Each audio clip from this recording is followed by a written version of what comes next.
Next question देखें 77, I am sorry 70। कोई parallel plate capacitor है और उसका जो कैपेसिटेंस है बेटा 2 माइक्रोफैरेड है। अगर उनके प्लेट्स के बीच क्या है, वैक्यूम है, अगर वैक्यूम है तो इनका कैपेसिटेंस 2 माइक्रोफैरेड है। फिर क्वेश्चन क्या कह रखा है, कह रहा है जब प्लेट्स के बीच क्या है, वैक्यूम है, तब ऐसा है। फिर कह रहा है प्लेट के बीच 2 डाइलेक्ट्रिक सबस्टेंस हैं, इक्वल क्वांटिटीज में फिल करते हैं और 2 तरीकों से फिल करते हैं। इनकी प्लेट्स के बीच,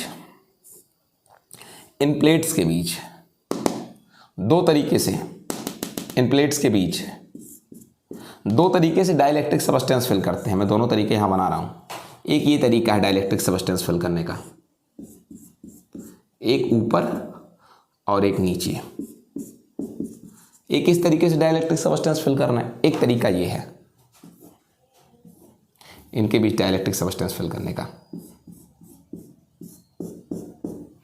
एक पर K1 वाला, एक तरफ K2 वाला, 2 तरीकों से डाइलेक्ट्रिक सबस्टेंस फिल कर रहे हैं, ठीक है। फिर क्वेश्चन क्या कह रहे हैं, 3 and 6 इनके डाइलेक्ट्रिक वैल्यूज हैं, 3 and 6 जी बेटा। फिर क्या कह रखा है, दोनों ही पोजीशन में आपको टोटल कैपेसिटेंस बताना है। यहाँ पर भी आपको टोटल कैपेसिटेंस बताना है, यहाँ पर भी, यानी C की वैल्यू आपको बतानी है दोनों पोजीशंस में। आपको बता दें, इस फिगर को देखें, ये फिगर को 2 पार्ट में, यहाँ से कैपेसिटर को 2 पार्ट में तोड़ दें। एक बार इधर वाला K1 और एक बार K2 वाला। अब आपको देखें, अगर यहाँ से मैं वायर कनेक्ट करता, यहाँ से वायर कनेक्ट करता तो ये वायर, तो जब ये 2 पार्ट हो गए तो ऐसे दोनों ब्रेक हो जाते और ये दोनों आ जाते पैरेलल में। हाँ एक बात है, यहाँ टोटल एरिया था A और यहाँ एरिया डिवाइड हो गया A/2। हाँ बाकी कुछ भी नहीं, D था, D अब भी D है, केवल एरिया डिवाइड हो गया, ठीक है ना। अब इनका नेट आसानी से यहाँ पर निकाल लेंगे हम लोग। कैसे निकाल लेंगे सर इनका नेट, भाई 2 लोग पैरेलल में हैं तो इनका ऊपर वाले का अगर C1 कह दें, नीचे वाले का C2 कह दें, तो C नेट कैसे आएगा, C1 प्लस क्या कर देने पर C2, epsilon not K1A/2 upon D plus epsilon not K2A/2 upon D हो गया। अब आप कॉमन कर लें, epsilon not A upon D और A/2 को भी कॉमन निकाल लें या ना भी निकालें, अंदर K1/2 बचेगा प्लस एप्सिलॉन नॉट A और बाई D कॉमन निकाल लिया, अंदर K2/2 हो गया। इसकी वैल्यू ऑलरेडी आपको दे रखी है 2 माइक्रोफैरेड, चूंकि ये तो वैक्यूम वाला है। K1/2 3/2, K2/2 6/2, 2 माइक्रोफैरेड 9/2, 9 माइक्रोफैरेड आ गया ना, चूंकि ये दोनों पैरेलल में आ गए थे। अब इसमें क्या है, आप ध्यान दें, इसमें देख लीजिए एरियाज में कोई चेंज नहीं हुआ है, लेकिन ये जो टोटल D थी, ये D चेंज हो गई, D/2 इधर आ गई और D/2 इधर आ गई, ठीक है ना। अब अगर यहाँ से अगर आप 2 वायर्स ऐड करेंगे तो देख लो ये दोनों सीरीज में आ गया है, पहला कैपेसिटर दूसरा कैपेसिटर सीरीज में आ गया।